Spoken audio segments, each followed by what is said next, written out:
ದೇವರ ಪರಿಶುದ್ಧ ನಾಮಕ್ಕೆ ಸ್ತುತಿ ಸ್ತೋತ್ರ ಘನಮಾನ ಮಹಿಮೆಗಳು ಉಂಟಾಗಲಿ. ಹೋಪ್ ಟಿವಿ ಚಾನಲನ್ನು ವೀಕ್ಷಿಸುತ್ತಿರುವ ಎಲ್ಲ ವೀಕ್ಷಕರಿಗೂ ಈ ಒಂದು ಕಾರ್ಯಕ್ರಮಕ್ಕೆ ನಿಮ್ಮ ಶ್ರೀಮತಿ ಅಮ್ರೋಹಿ ಸುರೇಂದ್ರ ಮಾಡುವ ಸ್ವಾಗತ. ಈ ಒಂದು ಕಾರ್ಯಕ್ರಮವು ನಿಮಗೆ ಆಶೀರ್ವಾದ ತರಲೆಂಬುದಾಗಿ ನಮ್ಮ ಒಂದು ಪ್ರಾರ್ಥನೆಯಾಗಿರುತ್ತದೆ. ಈ ಕಾರ್ಯಕ್ರಮವನ್ನು ಪ್ರಾರಂಭ ಮಾಡುವುದಕ್ಕಿಂತ ಮುಂಚಿತವಾಗಿ ದೇವರೊಟ್ಟಿಗೆ ನಾವು ಪ್ರಾರ್ಥನೆಯನ್ನು ಮಾಡಿಕೊಳ್ಳೋಣ. ಪರಿಶುದ್ಧನು ನೀತಿವಂತನೂ ಆದಂಥ ನನ್ನ ಸ್ವರ್ಗೀಯ ತಂದೆಯಾದಂಥ ದೇವರೇ ಸ್ವಾಮಿ, ಈ ಒಂದು ಸಮಯದಲ್ಲಿ ದೇವರ ವಾಕ್ಯವನ್ನು ನಾನು ಹಂಚಲಿಕ್ಕೆ ಹೋಗಬೇಕಾದ್ರೆ ತಂದೆ, ನೀನು ತಾನೇ ನನ್ನ ಜೊತೆಗಾರನಾಗಿದ್ದುಕೊಂಡು ಸ್ವಾಮಿ, ನಾವು ಹೇಳುವಂಥ ಎಲ್ಲ ವಾಕ್ಯಗಳನ್ನು ಕೇಳುವಂಥ ಎಲ್ಲ ವಿಶ್ವಾಸಿಗಳನ್ನು ನೀನು ಆಶೀರ್ವದಿಸಿ ಬಲಪಡಿಸಿ ನಡೆಸಪ್ಪ ತಂದೆಯೇ. ಈ ವಾಕ್ಯಗಳನ್ನು ತಮ್ಮ ಶುದ್ಧವಾದಂಥ ಮನಸ್ಸಿನಿಂದ ಶುದ್ಧವಾದಂಥ ಹೃದಯದಿಂದ ಅಂಗೀಕಾರ ಮಾಡಿಕೊಂಡು ವಾಕ್ಯದ ಪ್ರಕಾರವಾಗಿ ಅವರು ನಡಲಿಕ್ಕಾಗುವಂತೆ ನಿನ್ನ ಆಶೀರ್ವಾದದಿಂದ ತುಂಬಿಸಿ ನಡೆಸೆಂದು ಯೇಸುವಿನ ನಾಮದಲ್ಲಿ ಬೇಡಿ ಹೊಂದಿದ್ದೆ ನನ್ನ ತಂದೆಯೇ, ಆಮೇನ್. ಈ ಒಂದು ದಿನದಲ್ಲಿ ನಾನು ಕೆಲವು ಮುಖ್ಯವಾದಂಥ ವಿಚಾರಗಳನ್ನು ಮಾತನಾಡಲಿಕ್ಕೆ ಹೋಗುತ್ತಿದ್ದೇನೆ. The books in Christian family, the important books in Christian family ಎಂಬುದಾಗಿ. ಮುಖ್ಯವಾಗಿ ನಮ್ಮ ಕ್ರೈಸ್ತಿಯ ಕುಟುಂಬಗಳಿಗೆ ಬೇಕಾದಂಥ ಪುಸ್ತಕಗಳ ಬಗ್ಗೆ ನಾನು ಇಂದು ದಿನದಲ್ಲಿ ಮಾತನಾಡಲಿಕ್ಕಿದ್ದೇನೆ. ನಾವು ಈ ಒಂದು ದಿನಮಾನಗಳಲ್ಲಿ ಅನೇಕ ಪುಸ್ತಕಗಳನ್ನು ನಾವು ಓದುವಂಥವರಾಗಿದ್ದೇವೆ. ಅನೇಕ ನಾವೆಲ್ ಪುಸ್ತಕಗಳನ್ನು ಓದುತ್ತೇವೆ, ಕೆಲವು ಬಯೋಗ್ರಫಿಗಳನ್ನು ನಾವು ಓದುವಂಥವರಾಗಿದ್ದೇವೆ, ಅನೇಕ ರೀತಿಯಾದಂಥ ಚಿಕ್ಕ ಮ್ಯಾಗಝಿನ್ಗಳನ್ನು ನಾವು ಓದುವಂಥವರಾಗಿದ್ದೇವೆ, ಅನೇಕ ಕಥೆಗಳನ್ನುಳ್ಳಂಥ ಕತೆ ಪುಸ್ತಕಗಳನ್ನು ನಾವು ಓದುವಂಥವರಾಗಿದ್ದೇವೆ. ಈ ಎಲ್ಲ ಪುಸ್ತಕಗಳು ನಮ್ಮ ಜೀವಿತದಲ್ಲಿ ನಮಗೆ ಬೇಕಾದಂಥ ಒಂದು ಜ್ಞಾನವನ್ನು ಅವುಗಳು ನಮಗೆ ಕೊಡುವಂಥದ್ದಾಗಿರ್ತದೆ. ಆದರೆ ಕ್ರೈಸ್ತರಾದಂಥ ನಮಗೆ ಒಂದು ಮುಖ್ಯವಾದಂಥ ಕೆಲವು ಪುಸ್ತಕಗಳನ್ನು ನಾವು ಈ ದಿನದಲ್ಲಿ ಧ್ಯಾನ ಮಾಡಲಿಕ್ಕಿದ್ದೇವೆ. ದೇವರ ವಾಕ್ಯವು ಜೀವವುಳ್ಳಂಥದ್ದಾಗಿದೆ, ಮಾತನಾಡುವಂಥದ್ದಾಗಿದೆ, ನಮ್ಮ ಹೃದಯಗಳನ್ನು ತೆರೆಯುವಂಥದ್ದಾಗಿರುತ್ತದೆ. ಈ ಒಂದು ಜೀವವುಳ್ಳಂಥ ಮಾತನಾಡುವಂಥ ಹೃದಯವನ್ನು ತೆರೆಯುವಂಥದ ಒಂದು ಪುಸ್ತಕ ಯಾವುದೆಂದರೆ ಸತ್ಯವೇದ ಎಂಬುದಾಗಿ ನಾವು ಹೇಳುವಂಥವರಾಗಿದ್ದೇವೆ. ಭಕ್ತನಾದಂಥ ಪೇತ್ರನು ಹೀಗೆ ಹೇಳುತ್ತಾನೆ, ನಿನ್ನನ್ನು ಬಿಟ್ಟು ಇನ್ನಾರ ಬಳಿಗೆ ನಾವು ಹೋಗೋಣ, ನಿನ್ನಲ್ಲಿ ಜೀವವನ್ನು ಉಂಟು ಮಾಡುವಂಥ ಮಾತುಗಳು ಉಂಟಲ್ಲ ಎಂಬುದಾಗಿ ಹೇಳುವುದಾದರೆ, ಇಲ್ಲಿ ಸತ್ಯವೇದದಲ್ಲಿ ಜೀವವನ್ನು ಉಂಟು ಮಾಡುವಂಥ ಮಾತುಗಳನ್ನು ನಾವು ಇಲ್ಲಿ ಕೇಳುವಂಥವರಾಗಿದ್ದೇವೆ. ಇಲ್ಲಿ ನಾವು ಒಂದು ವಾಕ್ಯ ಭಾಗದಲ್ಲಿ ನಾವು ಓದಿಕೊಳ್ಬೇಕಾದ್ರೆ 2 ಪೂರ್ವಕಾಲವೃತ್ತಾಂತ 34ನೇ ಅಧ್ಯಾಯ 14ರಿಂದ 18 ವಚನಗಳನ್ನು ನಾವು ಓದಿಕೊಂಡು ಬರಬೇಕಾದ್ರೆ, ಇಲ್ಲಿ ಯಾಜಕನಾದ ಹಿಲ್ಕೀಯನಿಗೆ ಒಂದು ಪುಸ್ತಕವು ಸಿಗುವಂಥದ್ದಾಗಿರ್ತದೆ. ಈ ಗ್ರಂಥವನ್ನು ಅವನು ಏನು ಮಾಡ್ತಾನೆ, ಮಹಾರಾಜರ ಮುಂದೆ ಅದನ್ನು ಕೊಟ್ಟು ಅದನ್ನು ಓದುವಂಥವನಾಗಿರ್ತಾನೆ. ಈ ಲೋಕದಲ್ಲಿ ಅನೇಕ ಪುಸ್ತಕಗಳಿವೆ, ಅವುಗಳನ್ನು ನಾವು ಓದುತ್ತಾ ಇರ್ತೇವೆ. ಆದರೆ ಇಲ್ಲಿ ಯಾಜಕನಾದ ಹಿಲ್ಕೀಯನು ಮೋಶೆಯು ಬರೆದಂಥ ಗ್ರಂಥವನ್ನು ರಾಜನ ಮುಂದೆ ಓದುವಂಥವನಾಗಿರ್ತಾನೆ. ನಾವು ಅನೇಕ ಪುಸ್ತಕಗಳನ್ನು ಓದುವಾಗ ಇವು ನಮ್ಮ ಜ್ಞಾನವನ್ನು ತೆರೆದುವಂಥ ಒಂದು ಪುಸ್ತಕಗಳಾಗಿರುವಂಥದ್ದಾಗಿರ್ತದೆ. ನಮ್ಮ ಜ್ಞಾನವನ್ನು ಇದು ಕೊಡುವಂತಹ ಪುಸ್ತಕಗಳಾಗಿರ್ತವೆ. ಆದರೆ ಈ ದಿನದಲ್ಲಿ ಓದಿದಂಥ ವೇದ ಭಾಗದಲ್ಲಿರುವಂಥ ಪುಸ್ತಕವು ನಮ್ಮ ಸತ್ಯವೇದವನ್ನು ಕುರಿತಾಗಿ ಅದು ಹೇಳುವಂಥದ್ದಾಗಿರ್ತದೆ. ಅತಿ ಹೆಚ್ಚು ಮಾರಾಟವಾಗುವಂಥ ಪುಸ್ತಕ, ಇಡೀ ಪ್ರಪಂಚದಲ್ಲಿ ಅತಿ ಹೆಚ್ಚು ಮಾರಾಟವಾಗುವಂಥ ಪುಸ್ತಕ ಯಾವುದೆಂದರೆ ಸತ್ಯವೇದವಾಗಿರುತ್ತದೆ. ಆದುದರಿಂದ ಸತ್ಯವೇದವು ಸತ್ಯವನ್ನು ತಿಳಿದುಕೊಳ್ಳುವುದಕ್ಕೋಸ್ಕರವಾಗಿ ಓದುವಂಥ ಒಂದು ಪುಸ್ತಕವಾಗಿರುತ್ತದೆ. ವ್ಯಕ್ತಿಯನ್ನು ಬದಲಾವಣೆ ಮಾಡುವಂಥ ಶಕ್ತಿ ಇರುವಂಥ ಒಂದು ಪುಸ್ತಕವೆಂಬುದಾಗಿ ನಾವು ಹೇಳುವುದಾದರೆ ಅದು ನಮ್ಮ ಸತ್ಯವೇದವಾಗಿರುತ್ತದೆ. ನಾವು ಹೇಗೆ ಈ ಲೋಕದಲ್ಲಿ ನಡೆಯಬೇಕು, ನಾವು ಹೇಗೆ ಅಜ್ಞಾನದಿಂದ ಜ್ಞಾನದ ಕಡೆಗೆ ನಾವು ನಡೆದುಕೊಂಡು ಹೋಗಬೇಕು, ಯಾವ ರೀತಿಯಾಗಿ ಪಂಡಿತರಿಗೆ ವಿವೇಕವನ್ನು ಕೊಡುವಂಥ ಶಕ್ತಿ ನಮ್ಮ ಈ ಒಂದು ಸತ್ಯವೇದದ ಒಂದು ಪುಸ್ತಕಕ್ಕೆ ಇರುವಂಥದ್ದಾಗಿರ್ತದೆ. ಆದ್ದರಿಂದ ಸತ್ಯವೇದವು ಬಹಳ ಮುಖ್ಯವಾದಂಥ ಒಂದು ಪಾತ್ರವನ್ನು ಕ್ರೈಸ್ತಿಯ ಜೀವಿತದಲ್ಲಿ ಇದು ಕೊಡುವಂಥದ್ದಾಗಿರ್ತದೆ. ಪುಸ್ತಕ ಎಂಬುದಾಗಿ ಹೇಳುವಂಥ ಒಂದು ಪದವು ನಮ್ಮ ಸತ್ಯವೇದದಲ್ಲಿ 190 ಬಾರಿ ಅದು ಬರೆಯಲ್ಪಟ್ಟಿರೋದನ್ನು ನಾವು ನೋಡುತ್ತೇವೆ. ಯೋಹಾನನ ಬರೆದ ಸುವಾರ್ತೆ 21ನೇ ಅಧ್ಯಾಯ 25ನೇ ವಚನದಲ್ಲಿ ಹೀಗೆ ಹೇಳುವಂಥದ್ದಾಗಿರ್ತದೆ. Book of John 21:25. ಇದಲ್ಲದೆ ಯೇಸು ಮಾಡಿದ್ದು ಇನ್ನೂ ಬಹಳಷ್ಟಿದೆ, ಅದನ್ನೆಲ್ಲ ಒಂದೊಂದಾಗಿ ಬರೆಯುವುದಾದರೆ ಬರೆಯಬೇಕಾದ ಪುಸ್ತಕಗಳನ್ನು ಲೋಕವೇ ಹಿಡಿಸದೆ ಹೋದೀತೆಂದು ನಾನು ನೆನೆಸುತ್ತೇನೆ. ಯೇಸು ಸ್ವಾಮಿಯು ಈ ಲೋಕದಲ್ಲಿ ಇದ್ದಾಗ ಮಾಡಿದಂಥ ಕಾರ್ಯಗಳನ್ನು ನಾನು ಬರಿತಾ ಹೋದರೆ ಇಡೀ ಲೋಕವೇ ಹಿಡಿಯಲಾರದಷ್ಟು ಪುಸ್ತಕಗಳನ್ನು ನಾನು ಬರೆಯಬೇಕಾಗ್ತದೆ ಎಂಬುದಾಗಿ ಯೋಹಾನನು ಹೇಳುವಂಥವನಾಗಿರ್ತಾನೆ. ಯೇಸು ಸ್ವಾಮಿಯ ಶಿಷ್ಯನಾದಂಥ ಯೋಹಾನನು ಆತನು ಯೇಸು ಕ್ರಿಸ್ತನ ಅನೇಕ ವಿಚಾರಗಳನ್ನು ತಿಳಿಸುತ್ತಾ ನಮಗೆ ಈ ಒಂದು ವಿಷಯವನ್ನು ಆತನು ತಿಳಿಸುವಂಥವನಾಗಿರ್ತಾನೆ. ನಮಗಾಗಿ ಕೊಟ್ಟಿರುವಂಥ ಈ ಸತ್ಯವೇದದಲ್ಲಿ 66 ಪುಸ್ತಕಗಳಿಂದ ಅದು ಕೂಡಿದಂಥದ್ದಾಗಿರುತ್ತದೆ. ಅದರಲ್ಲಿ 39 ಹಳೆಯ ಒಡಂಬಡಿಕೆ, 27 ಹೊಸ ಒಡಂಬಡಿಕೆಯ ಪುಸ್ತಕಗಳನ್ನು ನಾವು ನೋಡುವಂಥವರಾಗಿದ್ದೇವೆ. ಸತ್ಯವೇದ ಎಂಬುದಾಗಿ ನಾವು ಹೇಳಬೇಕಾದ್ರೆ ಈ ಲೋಕದಲ್ಲಿ ಅನೇಕ ವೇದಗಳನ್ನು ನಾವು ನೋಡ್ತೇವೆ. ಋಗ್ವೇದ, ಯಜುರ್ವೇದ, ಸಾಮವೇದ ಎಂಬುದಾಗಿ ಅನೇಕ ಪುಸ್ತಕಗಳನ್ನು, ವೇದಗಳನ್ನು ನಾವು ನೋಡ್ತೇವೆ. ಅವೆಲ್ಲವುಗಳು ನಮಗೆ ಸತ್ಯವೇದದಲ್ಲಿ ಏನಪ್ಪ ಸಿಗ್ತದೆ ಅಂತಂದರೆ ಸತ್ಯವಾದದ್ದನ್ನು ಬೋಧಿಸುವಂಥ ವೇದ ಎಂಬುದಾಗಿ ಹೇಳೋದಾದರೆ ಸತ್ಯವೇದ ಎಂಬುದಾಗಿ. ಹೀಗೆ ಒಮ್ಮೆ ಒಬ್ಬ ವ್ಯಕ್ತಿಯು ಒಬ್ಬ ಬೋಧಕರ ಬಳಿಗೆ ಬಂದು ಈ ರೀತಿಯಾಗಿ ಪ್ರಶ್ನೆಯನ್ನು ಮಾಡುತ್ತಾನೆ. ಬೋಧಕರೇ, ನೀವು ಇದನ್ನು ಸತ್ಯವೇದ ಎಂಬುದಾಗಿ ನೀವು ಹೇಳ್ತೀರಾ, ಆದರೆ ಇಲ್ಲಿ ಅನೇಕ ಅಶುದ್ಧವಾದಂಥ ನೀಚ ಕಾರ್ಯಗಳನ್ನು ಸಹ ಬರೆದಿದೆಯಲ್ಲ, ದಾವಿದನು ಮಾಡಿದಂಥ ನೀಚ ಕೃತ್ಯಗಳನ್ನು ಸಹ ಬರೆದಿದೆಯಲ್ಲ, ನೀವು ಹೇಗೆ ಇದನ್ನು ಸತ್ಯವೇದ ಎಂಬುದಾಗಿ ನೀವು ಹೇಳ್ತೀರಾ ಎಂಬುದಾಗಿ ಕೇಳಿದ್ರಂತೆ. ಆಗ ಬೋಧಕರು ಹೇಳಿದ್ರಂತೆ, ನೋಡಪ್ಪ, ಇಲ್ಲಿ ಅದಕ್ಕೋಸ್ಕರವಾಗಿಯೇ ಇದನ್ನು ಸತ್ಯವೇದ ಎಂಬುದಾಗಿ ಹೇಳ್ತೇವೆ. ಯಾಕಂದರೆ ಒಂದು ಕಡೆ ಸತ್ಯವೇದದಲ್ಲಿ ದಾವಿದನನ್ನು ಕುರಿತಾಗಿ ಸತ್ಯವೇದವು ಹೇಳುತ್ತದೆ, ಈ is A man of my own heart, ಈತನು ನನ್ನ ಹೃದಯಕ್ಕೆ ಬಹಳ ಹತ್ತಿರವಾದಂಥ ವ್ಯಕ್ತಿ ಎಂಬುದಾಗಿ ಹೇಳುವಂಥದ್ದಾಗಿರ್ತದೆ. ಮತ್ತೊಂದು ಕಡೆ ಸತ್ಯವೇದದಲ್ಲಿ ದಾವಿದನು ಮಾಡಿದಂಥ ನೀಚ ಕೃತ್ಯಗಳು ದೇವರಿಗೆ ಹಿಡಿಸಲಿಲ್ಲ ಎಂಬುದಾಗಿ ಬರೆಯಲ್ಪಟ್ಟಿದೆ. ಆದ್ದರಿಂದ ಸತ್ಯವೇದವು ಪಕ್ಷಪಾತವನ್ನು ಮಾಡೋದಿಲ್ಲ. ಯಾವ ರೀತಿಯಾಗಿ ಯಾವ ಮನುಷ್ಯನು ಯಾವ ರೀತಿಯಾಗಿ ಇರ್ತಾನೋ, ಒಳ್ಳೆಯವನಾಗಿದ್ದರೆ ಆತನು ಒಳ್ಳೆಯವನು ಎಂಬುದಾಗಿ ಬರೆಯಲ್ಪಡ್ತದೆ. ಕೆಟ್ಟವನು ಕೆಟ್ಟ ಕೆಲಸವನ್ನು ಮಾಡ್ತಾ ಇದ್ದರೆ ಆತನು ಕೆಟ್ಟ ಕೆಲಸವನ್ನು ಮಾಡಿದ್ದಾನೆ ಎಂಬುದಾಗಿ ಇದರಲ್ಲಿ ಬರೆಯಲ್ಪಡುತ್ತದೆ. ಆದುದರಿಂದಲೇ ಇದು ಸತ್ಯವಾದದ್ದನ್ನು ಹೇಳೋದ್ರಿಂದ ಇದನ್ನು ಸತ್ಯವೇದ ಎಂಬುದಾಗಿ ಕರೀತಾರೆ ಎಂಬುದಾಗಿ ಅವರಿಗೆ ಹೇಳಿದ್ರಂತೆ. ಆ ವಾಕ್ಯವು ಹೇಳ್ತದೆ, ಭೂಮಿ ಆಕಾಶಗಳು ಅಳಿದು ಹೋದರೂ ನನ್ನ ಮಾತುಗಳು ಯಾವತ್ತೂ ಅಳಿದು ಹೋಗುವುದೇ ಇಲ್ಲ. ಸತ್ಯವೇದದಲ್ಲಿ ಬರೆದಿರುವಂಥ ಎಲ್ಲ ಸತ್ಯದ ಮಾತುಗಳು ಅವು ನಿಂತುಕೊಳ್ಳುವಂಥವಾಗಿದೆ, ಸತ್ಯವಾದಂಥ ವಚನಗಳಾಗಿದೆ. ಆದ್ದರಿಂದ ಸತ್ಯವೇದವು ಕ್ರೈಸ್ತಿಯ ಜೀವಿತದಲ್ಲಿ ಬಹಳ ಬಹಳ ಮುಖ್ಯವಾದಂಥ ಒಂದು ಪಾತ್ರವನ್ನು ವಹಿಸುವಂಥ ಪುಸ್ತಕವಾಗಿರುತ್ತದೆ. ಈ ಅನೇಕ ದೇವರ ವಾಕ್ಯಗಳನ್ನು ನಾವು ಮಾತನಾಡುವಾಗ ಆಗಲಿ ಅಥವಾ ದೇವರ ವಾಕ್ಯವನ್ನು ಕೇಳುವಾಗಲಾಗಲಿ ಸೈತಾನನಿಗೆ ಇದು ಇಷ್ಟವಿರಲಾರದಂಥ ಒಂದು ಕಾರ್ಯವಾಗಿರ್ತದೆ. ನಾವು ಕ್ರೈಸ್ತರಾದಂಥ ನಾವು ಸತ್ಯವೇದವನ್ನು ಓದುವಂಥದ್ದು ಆತನಿಗೆ ಇಷ್ಟವಿರಲಾರದೇ ಇರುವಂಥ ಒಂದು ಕಾರ್ಯ. ಆದ್ದರಿಂದ ಸೈತಾನನು ಯಾವಾಗ ನಾವು ಸತ್ಯವೇದವನ್ನು ಓದುತ್ತೇವೆಯೋ, ಯಾವಾಗ ನಾವು ಹೆಚ್ಚಾಗಿ ದೇವರ ವಾಕ್ಯಗಳನ್ನು ಧ್ಯಾನ ಮಾಡ್ತೇವೆಯೋ, ಆಗ ಆತನ ನಿದ್ರೆ ಬರುವ ರೀತಿಯಲ್ಲಿ ಆತನು ಮಾಡ್ತಾನೆ. ಯಾವುದಾದ್ರೂ ಒಂದು ಕಾರ್ಯದ ನಿಮಿತ್ತ ನಾವು ಎದ್ದು ಹೋಗಬೇಕು, ಆ ರೀತಿಯಾಗಿ ಮಾಡ್ತಾನೆ. ಯಾವಾಗಲೂ ಆತನು ನಾವು ಸತ್ಯವನ್ನು ತಿಳಿದುಕೊಳ್ಳುವಂಥದ್ದು ಸೈತಾನನಿಗೆ ಇಷ್ಟ ಇರೋದಿಲ್ಲ. ಆದ್ದರಿಂದ ಕ್ರೈಸ್ತಿಯ ಮಕ್ಕಳಾದಂಥ ನಾವು ಒಂದು ಸಮಯವನ್ನು ನಾವು ಸತ್ಯವೇದವನ್ನು ಓದಲಿಕ್ಕೋಸ್ಕರವಾಗಿ ನಾವು ಕೊಡಬೇಕು. ಮುಂಜಾನೆಯ ಮೊದಲ ಸಮಯವನ್ನು ನಾವು ಸತ್ಯವೇದವನ್ನು ಓದಲಿಕ್ಕೋಸ್ಕರವಾಗಿ ನಾವು ಕೊಡಬೇಕಾಗಿದೆ. ನನ್ನ ಪ್ರೀತಿಯ ಸಹೋದರ ಸಹೋದರಿಯರೇ, ಯಾವಾಗ ನಮ್ಮ ಜೀವಿತದಲ್ಲಿ ದೇವರ ವಾಕ್ಯಕ್ಕೆ ನಾವು ಪ್ರಾಧಾನ್ಯತೆಯನ್ನು ಕೊಡ್ತೇವೋ, ದೇವರಿಗೆ ಮೊದಲ ಸಮಯವನ್ನು ಕೊಡ್ತೇವೆಯೋ, ಆಗ ದೇವರು ತನ್ನ ಒಂದು ಕೃಪೆಯಲ್ಲಿ ನಮಗೆ ಮೊದಲ ಸ್ಥಾನವನ್ನು ಆತನು ಕೊಡುವ ಆತನಾಗಿರ್ತಾನೆ. ನಮಗೆ ಯಾವ ರೀತಿಯಾಗಿ ಸಹಾಯದ ಹಸ್ತವನ್ನು ಆತನು ನೀಡಲಿಕ್ಕೆ ಮುಂದಾಗಿರ್ತಾನೆ.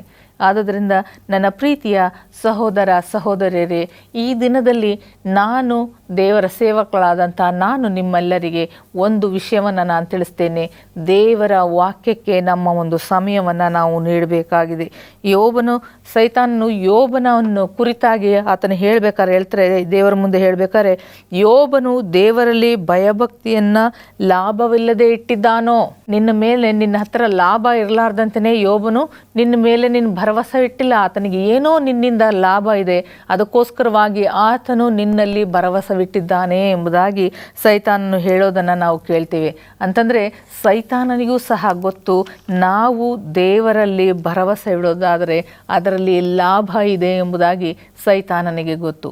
ಆದರೆ ದಿನಮಾನಗಳಲ್ಲಿ ದೇವರ ವಾಕ್ಯವನ್ನು ಕೇಳುವಂಥವರಾದಂಥ ನಮಗೆ, ದೇವರ ವಾಕ್ಯವನ್ನು ಓದುವಂಥ ನಮಗೆ ಸತ್ಯವೇದದಲ್ಲಿ ಇರುವಂಥ ಲಾಭಗಳು ಗೊತ್ತಾಗ್ತಾ ಇಲ್ಲ. ಅನೇಕ ಸಾರಿ ನಾವು ಅಂದ್ಕೊಳ್ತೇವೆ, ದೇವರನ್ನ ನಂಬಿ ನಮಗೆ ಲಾಭ ಏನು? ನಾನು ಹಿಂದಿನ ಜೀವಿತದಲ್ಲಿದ್ದಾಗ್ಲೂ ನನಗೆ ಕಷ್ಟಗಳಿತ್ತು, ಈಗಲೂ ಸಹ ಅದೇ ಕಷ್ಟಗಳು ಮುಂದುವರಿತಾ ಇದೆ. ದೇವರನ್ನು ನಂಬಿ ನನಗೆ ಏನು ಲಾಭವಾಯಿತು ಎಂಬುದಾಗಿ ನಮ್ಮ ಮನಸ್ಸಿನಲ್ಲಿ ನಾವು ಅಂದ್ಕೊಳ್ತಾ ಇದ್ವಿ. ಆ ರೀತಿಯಾಗಿ ತಿಳ್ಕೊಂಡು ನಾವೇನು ಮಾಡ್ತೀವಿ, ಪ್ರಾರ್ಥನೆ ಮಾಡೋದನ್ನು ನಿಲ್ಲಿಸಿಬಿಡ್ತೀವಿ, ದೇವಾಲಯಕ್ಕೆ ಹೋಗೋದನ್ನು ನಾವು ನಿಲ್ಲಿಸಿಬಿಡ್ತೀವಿ, ಇತರರಿಗೆ ಸುವಾರ್ತೆ ಸಾರೋದನ್ನು ನಾವು ನಿಲ್ಲಿಸಿಬಿಡ್ತೀವಿ. ಅನೇಕ ಸಾಕ್ಷಿಗಳನ್ನು ನಾವು ಇತರರಿಗೆ ಹೇಳಿ ಅವರನ್ನು ಬಲಪಡಿಸ್ತಾ ಇದ್ವಿ, ಆ ಸಾಕ್ಷಿಗಳನ್ನು ಹೇಳೋದನ್ನು ನಾವು ನಿಲ್ಲಿಸಿಬಿಡ್ತೀವಿ. ಯಾಕೆಂದರೆ ಇದರಲ್ಲಿ ಏನೂ ಲಾಭವಿಲ್ಲ ಎಂಬುದಾಗಿ ನಾವು ತಿಳ್ಕೊಳ್ತೀವಿ. ಆದರೆ ಸೈತಾನನಿಗೆ ಗೊತ್ತು, ದೇವರ ವಾಕ್ಯವನ್ನು ನಾವು ಓದೋದರಿಂದ ಯಾವ ಯಾವ ಲಾಭಗಳು ನಮಗೆ ಲಭಿಸುತ್ತವೆ ಎಂಬುದಾಗಿ. ಆದ್ದರಿಂದ ಆತನು ಅದನ್ನು ನಾವು ಓದೋದಕ್ಕೆ ಆತನು ಅವಕಾಶವನ್ನು ಮಾಡಿಕೊಡೋದಿಲ್ಲ. ಆದ್ದರಿಂದ ದೇವರ ಮಕ್ಕಳಾದಂಥ ನಾವು ದೇವರ ವಾಕ್ಯವನ್ನು ಓದೋದಕ್ಕೆ ನಾವು ಖಂಡಿತವಾಗಿ ಸಮಯವನ್ನು ನಾವು ಕೊಡಬೇಕಾಗಿದೆ. ಆದ್ದರಿಂದ ದೇವರು ಅನ್ನುವಂಥ ನಮಗೇನೆ ಇದು ಒಂದು ಕಷ್ಟಗಳು ಬರ್ತದೆ ಎಂಬುದಾಗಿ ನೀವು ತಿಳ್ಕೊಳ್ಬಿಡ್ರಿ. ಖಂಡಿತವಾಗಿ ದೇವರ ವಾಕ್ಯಕ್ಕೆ ನೀವು ಪ್ರಾಧಾನ್ಯತೆಯನ್ನು ಕೊಡಬೇಕೆಂಬುದಾಗಿ ನಾನು ಕೇಳ್ಕೊಳ್ತೀನಿ. ಎರಡನೆಯದಾಗಿ ನಾವು ನೋಡಿಕೊಳ್ಳೋಣ ಜ್ಞಾಪಕದ ಪುಸ್ತಕ ಎಂಬುದಾಗಿ. ಎರಡನೇದಾಗಿ ದ ಬುಕ್ ಆಫ್ ರಿಮೆಂಬರೆನ್ಸ್. ಈ ಒಂದು ಪುಸ್ತಕದವನ್ನು ಕುರಿತಾಗಿ ನಾವು ನೋಡಬೇಕಾದ್ರೆ ಮಲಾಕಿಯನ ಪ್ರವಾದನೆಯ ಗ್ರಂಥ 3ನೇ ಅಧ್ಯಾಯ 16ನೇ ವಚನದಲ್ಲಿ, ಮಲಾಕಿಯನ ಪ್ರವಾದನೆಯ ಗ್ರಂಥ 3ನೇ ಅಧ್ಯಾಯ 16ನೇ ವಚನದಲ್ಲಿ ಹೀಗೆ ಹೇಳ್ತದೆ, ಇಂಥ ಮಾತುಗಳನ್ನು ಕೇಳಿ ಯೆಹೋವನ ಭಕ್ತರು ಒಬ್ಬರಿಗೊಬ್ಬರು ಮಾತನಾಡಿಕೊಳ್ಳಲು ಯೆಹೋವನು ಕಿವಿಗೊಟ್ಟು ಆಲಿಸಿ ಭಯಭಕ್ತಿಯಿಂದ ತಮ್ಮ ನಾಮಸ್ಮರಣೆ ಮಾಡುವವರ ಹೆಸರನ್ನು ತನ್ನ ಮುಂದೆ ಜ್ಞಾಪಕ ಪುಸ್ತಕದಲ್ಲಿ ಬರೆಸಿದನು ಎಂಬುದಾಗಿ. ಯಾರ್ಯಾರ ಹೆಸರುಗಳು ಜ್ಞಾಪಕ ಪುಸ್ತಕದಲ್ಲಿ ಬರೆಯಲ್ಪಡುತ್ತವೆ ಎಂಬುದಾಗಿ ನಾವು ನೋಡಬೇಕಾದ್ರೆ, ಎಂಥ ಮಾತುಗಳು! ಯೆಹೋವನ ಭಕ್ತರು, ಯಾರು ದೇವರನ್ನು ತನ್ನ ಒಂದು ಭಕ್ತಿಗಾಗಿ ಅವರು ಸ್ವೀಕಾರ ಮಾಡಿಕೊಂಡಿರ್ತಾರೋ ಅಂಥ ಯೆಹೋವನ ಭಕ್ತರು ಒಬ್ಬರಿಗೊಬ್ಬರು ಮಾತನಾಡುವುದನ್ನು ಕೇಳಿಸಿಕೊಂಡಂಥ ಕಿವಿಗೊಟ್ಟು ಆಲಿಸಿ. ದೇವರು ಯಾವಾಗಲೂ ನಾವು ಏನು ಮಾತಾಡ್ತೀವಿ, ನಾವು ಯಾವ ವಿಚಾರಗಳನ್ನು ನಾವು ಮಾತಾಡ್ತೀವಿ, ಯಾವ ವಿಷಯಗಳನ್ನ ನಾವು ಮಾತಾಡ್ತಾ ಇರ್ತೀವಿ ಎಂಬುದಾಗಿ ಆತನು ಕಿವಿಗೊಟ್ಟು ಕೇಳುವಂಥ ದೇವರಾಗಿದ್ದಾನೆ. ಯಾರು ತನ್ನ ನಾಮಸ್ಮರಣೆಯನ್ನು, ದೇವರ ವಿಷಯವನ್ನು ಕುರಿತು ಯಾವಾಗಲೂ ಅವರು ಮಾತನಾಡ್ತಾ ಇರ್ತಾರೋ ಅಂಥವರ ಹೆಸರುಗಳನ್ನು ಆತನು ಜ್ಞಾಪಕದ ಪುಸ್ತಕದಲ್ಲಿ ಆತನು ಬರೆಸುವಂಥವನಾಗಿರ್ತಾನೆ.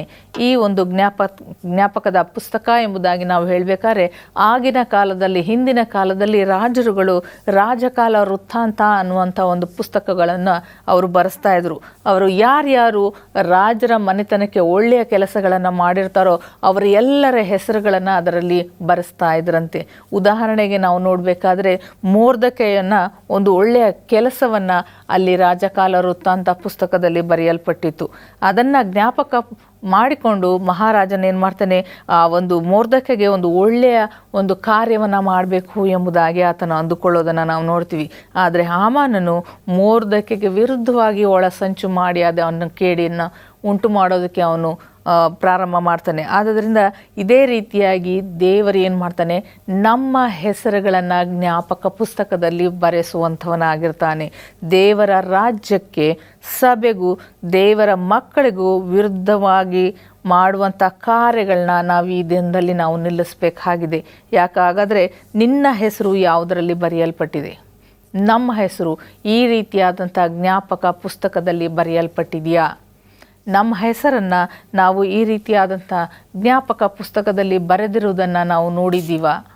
ನಾವು ಈ ದಿನದಲ್ಲಿ ನಮ್ಮನ್ನು ನಾವು ಪರೀಕ್ಷೆಯನ್ನು ಮಾಡಿಕೊಳ್ಬೇಕು. ಈ ಜ್ಞಾಪಕ ಪುಸ್ತಕದಲ್ಲಿ ಬರೆಯಲ್ಪಡಬೇಕು ನಮ್ಮ ಹೆಸರು ಅನ್ನೋದಾದರೆ ನಾವೇನು ಮಾಡಬೇಕಾಗಿದೆ? ಸತ್ಯವೇದವನ್ನು ನಾವು ನಿರಂತರವಾಗಿ ಓದಬೇಕಾಗಿದೆ.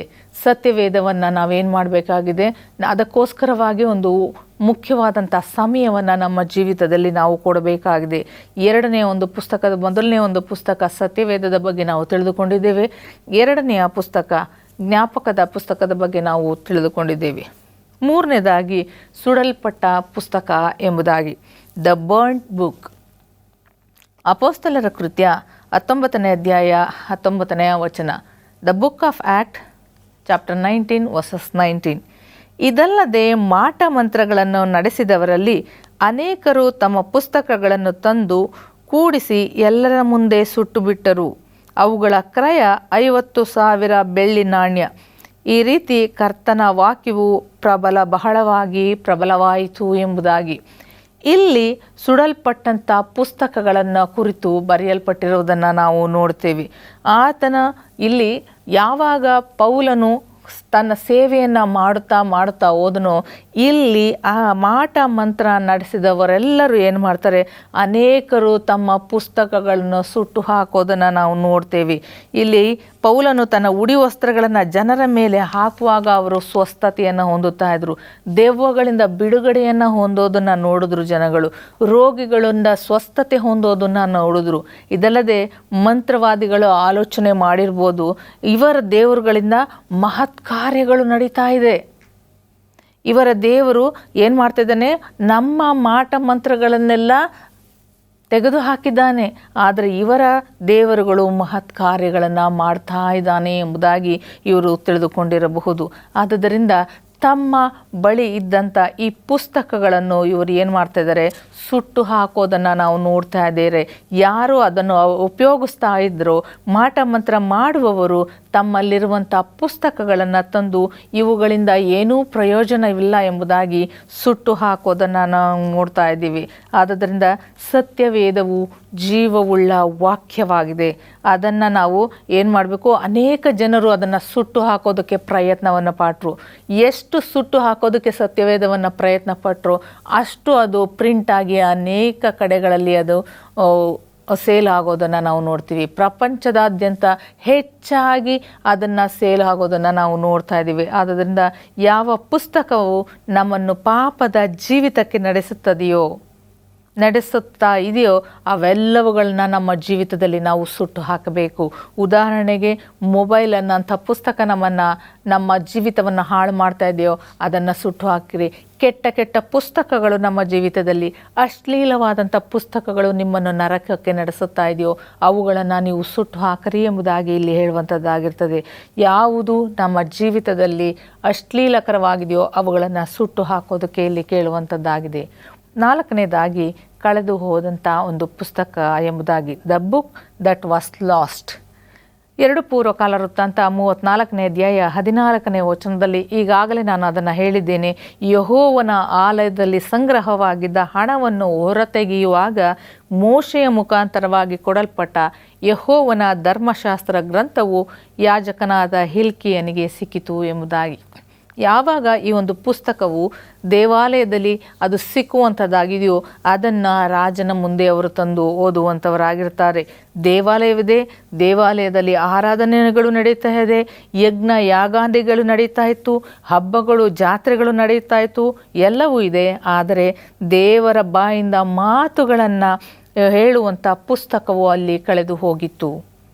ಆ ಕಳೆದು ಹೋದ ಪುಸ್ತಕ ಸಿಕ್ಕಿತೆಂಬುದಾಗಿ ನಾವು ಈ ಒಂದು ವಾಕ್ಯ ಭಾಗದಲ್ಲಿ ನಾವು ನೋಡುವಂಥವರಾಗಿದ್ದೇವೆ. ಸಿಕ್ಕಿತು ಎಂದು ಹೇಳುವಾಗ ಅದು ಕಳೆದು ಹೋಗಿತ್ತು ಅನ್ನುವಂಥ ಒಂದು ಸ್ಥಿತಿಯನ್ನು ನಮಗೆ ತರುವಂಥದ್ದಾಗಿದೆ. ನಮ್ಮಲ್ಲಿಯೂ ಸಹ ಅನೇಕ ಬಾರಿ ನಾವೇನು ಮಾಡ್ತಾ ಇರ್ತೀವಿ? ದೇವಾಲಯಕ್ಕೆ ಹೋಗ್ತೇವೆ, ದಶಮ ಭಾಗವನ್ನು ನಾವು ಕೊಡ್ತೇವೆ, ದೇವರನ್ನು ನಾವು ಆರಾಧನೆ ಮಾಡ್ತೇವೆ. ಎಲ್ಲವನ್ನು ಮಾಡುವಾಗಲೂ ಸಹ ಅನೇಕ ಬಾರಿ ನಮ್ಮ ಜೀವಿತದಲ್ಲಿ ದೇವರ ವಾಕ್ಯವು ಕಳೆದು ಹೋಗಿರ್ತದೆ. ನನ್ನ ಪ್ರೀತಿಯ ಜನರೇ, ದೇವರ ವಾಕ್ಯಕ್ಕೆ ಕೊಡುವಂಥ ಪ್ರಾಧಾನ್ಯತೆಯು ಅದು ತಪ್ಪಿ ಹೋಗಿರುವಂಥದ್ದಾಗಿರ್ತದೆ ನಮ್ಮ ಜೀವಿತದಲ್ಲಿ. ಆದುದರಿಂದ ಹಿಜ್ಕೀಯನಿಗೆ ಆ ಪುಸ್ತಕವು ಸಿಕ್ಕುವಂಥದ್ದಾಗಿರ್ತದೆ. ಅದನ್ನು ಶಾಫಾನನಿಗೆ ಕೊಡ್ತಾನೆ. ಶಾಫಾನನು ಅದನ್ನು ಅರಸನಿಗೆ ಕೊಟ್ಟು ಅರಸನು ಅದನ್ನು ಎಲ್ಲ ಜನರ ಮುಂದೆ ಅದನ್ನು ಓದಿಕೊಂಡು ತನ್ನ ಬಟ್ಟೆಗಳನ್ನು ಹರಿದುಕೊಳ್ಳೋದನ್ನು ನಾವು ನೋಡ್ತೀವಿ. ಏನಕ್ಕೋಸ್ಕರವಾಗಿ ಇಷ್ಟು ದಿನಗಳು ಈ ಪುಸ್ತಕವು ಎಲ್ಲಿತ್ತು, ಈ ಪುಸ್ತಕ ಹಬ್ಬ ಆಚರಣೆ ಇಲ್ಲದೆ ಎಲ್ಲ ನಡೆದು ಹೋದುವಲ್ಲ ಎಂಬುದಾಗಿ ಆತನು ಪಶ್ಚಾತ್ತಾಪದಿಂದ ಆತನು ತನ್ನ ಬಟ್ಟೆಗಳನ್ನು ಹರಿದುಕೊಂಡು ಆತನು ಪಶ್ಚಾತ್ತಾಪ ಪಡೋದನ್ನು ನಾವು ನೋಡ್ತೀವಿ. ನಂತರ ರಾಜರು ಎಲ್ಲ ಜನರ ಮುಂದೆ ಅದನ್ನು ಓದಿಸ್ತಾನೆ. ಜನರೆಲ್ಲರೂ ಕಣ್ಣೀರು ಸುರಿಸುತ್ತಾ ದೇವರ ಪುಸ್ತಕ ಅದು ಎಲ್ಲಿ ಹೋಗಿತು ಎಂಬುದಾಗಿ ಅವರು ಬಹಳ ಸಂತೋಷ ಪಡ್ತಾರೆ ಮತ್ತು ಪಶ್ಚಾತ್ತಾಪವನ್ನು ಪಡುತ್ತಾರೆ. ಅದರಲ್ಲಿ ಬರೆದಂಥ ಸಂಗತಿಗಳನ್ನು ಓದಿಕೊಂಡು ಅವರು ಪಶ್ಚಾತ್ತಾಪವನ್ನು ಪಡುವಂಥದ್ದನ್ನು ನಾವು ನೋಡ್ತೇವೆ. ಈ ದಿನಮಾನಗಳಲ್ಲಿ ದೇವರ ವಾಕ್ಯವು ನಮ್ಮ ಮನೆಗಳಲ್ಲಿ ಇದೆಯಾ? ದೇವರ ವಾಕ್ಯವನ್ನು ನಾವು ಕೇಳಿಸಿಕೊಳ್ಳುತ್ತಾ ಇದ್ದೀವಾ? ದೇವರ ವಾಕ್ಯವು ಏನಾಗಿದೆ? ಟಿ ವಿಗಳ ಮೂಲಕವಾಗಿ, ರೇಡಿಯೋಗಳ ಮೂಲಕವಾಗಿ, ಇಂಟರ್ನೆಟ್ ಮೂಲಕವಾಗಿ ಅನೇಕ ಜನರು ಸುವಾರ್ತೆಗಳನ್ನು ಸಾರ್ತಾ ಇದ್ದಾರೆ. ನಾವು ದೇವರ ವಾಕ್ಯವನ್ನು ಕೇಳ್ತಾ ಇದ್ದೀವಾ? ಅಥವಾ ಆ ಒಂದು ದೇವರ ವಾಕ್ಯವು ನಮ್ಮ ಜೀವಿತದಲ್ಲಿ ಕಳೆದು ಹೋಗಿದೆಯಾ ಎಂಬುದಾಗಿ ನಮ್ಮನ್ನು ನಾವು ಪ್ರಶ್ನೆಯನ್ನು ಮಾಡಿಕೊಳ್ಬೇಕು. ದೇವರ ವಾಕ್ಯ ನಿನ್ನಲ್ಲಿ ನೆಲೆಗೊಂಡಿದೆಯೋ ಅಥವಾ ಕಳೆದು ಹೋಗಿದೆಯೋ ಎಂಬುದಾಗಿ ನಮ್ಮನ್ನು ನಾವು ಪ್ರಶ್ನೆಯನ್ನು ಮಾಡಿಕೊಳ್ಬೇಕಾಗಿದೆ. ಎಲ್ಲವೂ ನಮ್ಮ ಜೀವಿತದಲ್ಲಿ ನಡೀತಾ ಇರ್ಬೋದು. ಸಭೆಗೆ ಹೋಗ್ತಾ ಇದ್ದೀವಿ, ವಾಕ್ಯವನ್ನು ಕೇಳ್ತಾ ಇದ್ದೀವಿ, ದಶಮ ಭಾಗವನ್ನು ಕೊಡ್ತಾ ಇದ್ದೀವಿ. ಆದರೆ ದೇವರ ವಾಕ್ಯವು ನಿಮ್ಮ ಜೀವಿತದಲ್ಲಿ ಸಜೀವವಾಗಿ ನಿಮ್ಮ ಹೃದಯದಲ್ಲಿ ಇಲ್ಲ ಎಂಬುದಾದರೆ ದೇವರು ಅಲ್ಲಿ ಇಲ್ಲ ಎಂಬುದಾಗಿ ನೀವು ಅರ್ಥವನ್ನು ಮಾಡಿಕೊಳ್ಬೇಕಾಗಿದೆ. ಆದ್ದರಿಂದ ಅನೇಕ ವಾಕ್ಯಗಳನ್ನ ನಾವು ಸತ್ಯವೇದದಲ್ಲಿ ನಾವು ನೋಡ್ಬೋದು. ನಿನ್ನ ವಾಕ್ಯವು ನನ್ನ ಕಾಲಿಗೆ ದೀಪವು, ನನ್ನ ದಾರಿಗೆ ಬೆಳಕು ಆಗಿದೆ ಎಂಬುದಾಗಿ. ಈ ವಾಕ್ಯವನ್ನು ನಮ್ಮ ದಾರಿಗೆ ದೀಪವನ್ನಾಗಿ, ನಮ್ಮ ಕಾಲಿಗೆ ಬೆಳಕನ್ನಾಗಿ ನಾವು ಉಪಯೋಗವನ್ನು ಮಾಡಿಕೊಳ್ಬೇಕು. ನನ್ನ ಪ್ರೀತಿಯ ಸಹೋದರ ಸಹೋದರಿಯರೇ, ಈ ದಿನದಲ್ಲಿ ನಮ್ಮನ್ನು ನಾವು ಪರೀಕ್ಷೆಯನ್ನು ಮಾಡಿಕೊಳ್ಳೋಣ.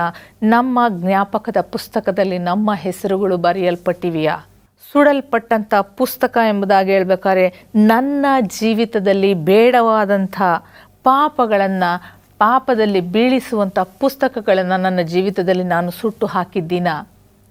ಕಳೆದು ಹೋದಂಥ ಪುಸ್ತಕ, ದೇವರ ಧರ್ಮಶಾಸ್ತ್ರ ನಿಮ್ಮ ಜೀವಿತದಲ್ಲಿ ಎಲ್ಲವನ್ನು ಆತ್ಮಿಕವಾಗಿ ನೀನು ತೋರಿಸಿಕೊಳ್ಳುವಾಗಲೂ ಸಹ ನಿನ್ನ ಜೀವಿತದಲ್ಲಿ ದೇವರ ವಾಕ್ಯವು ಕಳೆದು ಹೋಗಿದೆಯಾ ಎಂಬುದಾಗಿ ನಿಮ್ಮನ್ನು ನೀವು ಪ್ರಶ್ನೆ ಮಾಡಿಕೊಳ್ಬೇಕು. ನಾವೆಲ್ಲರೂ ನಮ್ಮ ಹೃದಯಗಳನ್ನು ನಾವು ಪ್ರಶ್ನೆಯನ್ನು ಮಾಡಿಕೊಳ್ಳೋಣ.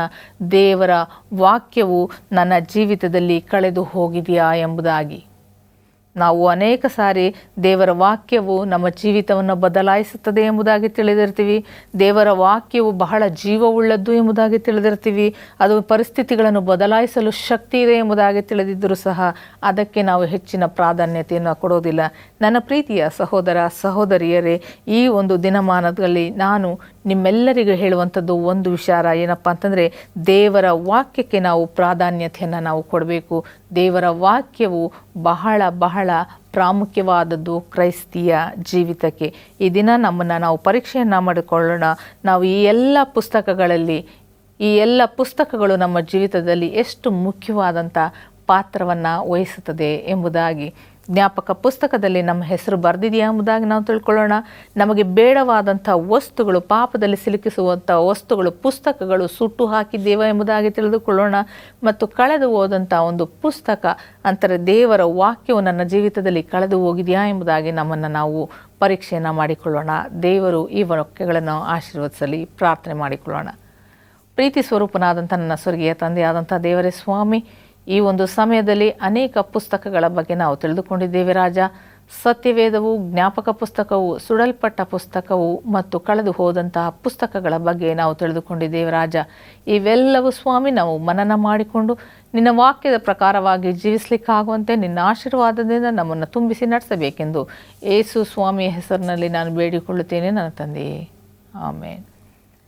ಪ್ರೀತಿಯ ವೀಕ್ಷಕರೇ, ಈ ಒಂದು ಕಾರ್ಯಕ್ರಮದ ಬಗ್ಗೆ ನೀವು ಖಂಡಿತವಾಗಿ ನಿಮ್ಮ ಒಂದು ಮೊಬೈಲ್ಗಳಿಂದ ದಯಮಾಡಿ ನಿಮ್ಮ ಒಂದು ಕಾರ್ಯಕ್ರಮವನ್ನು ಲೈಕ್ ಮಾಡಿ, ಸಬ್ಸ್ಕ್ರೈಬ್ ಮಾಡಿ ಮತ್ತು ಶೇರ್ ಮಾಡಿ ಎಂಬುದಾಗಿ ನಾನು ಕೇಳಿಕೊಳ್ತೇನೆ. ವಂದನೆಗಳು.